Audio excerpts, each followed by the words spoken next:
সপ্তাহের শেষ হলেই ফোনে একটা চেনা নোটিফিকেশন, দ্বিতীয় হুগলি সেতুতে যান চলাচল বন্ধ। মাসের পর মাস চলছে এই রক্ষণাবেক্ষণ। যারা কলকাতা থেকে সাঁতরাগাছি বা শালিমারের দিকে যাতায়াত করেন তাদের কাছে এই ভোগান্তি একটা নিত্য নৈমিত্তিক গল্প। কিন্তু আমাদের এই চেনা শহর ছাড়িয়ে যদি একটু গ্রামের দিকে চলে যাই, তাহলে এক অন্য ইঞ্জিনিয়ারিং ধরা পড়ে। আমরা এখন দাঁড়িয়ে মেদিনীপুরের কঙ্কাবতী ঘাটে। দেখুন, কংসাবতী নদী, এখানে শুধুই ধুধু বালির চর। এখানে জল নেই, কিন্তু আছে শুধু টিকে থাকার লড়াই। মাসের পর মাস অপেক্ষা নেই, কোটি কোটি টাকার বাজেট নেই, তবুও কয়েক মিনিটের মধ্যেই তৈরি হয়ে যায় বাঁশের সাঁকো। যদি মাঝপথে মনে হয় সাঁকো একটু নড়বড়ে, তৎক্ষণাৎ চলে মেরামত।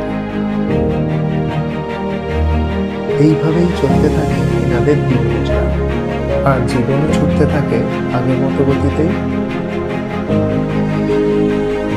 বর্ষা এলেই এই নদী আবার ভয়ঙ্কর রূপ নেয়।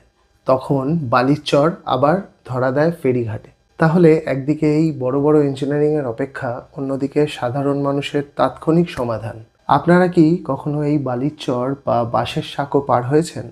যদি হয়ে থাকেন, অবশ্যই আপনার অভিজ্ঞতা কমেন্টে জানান।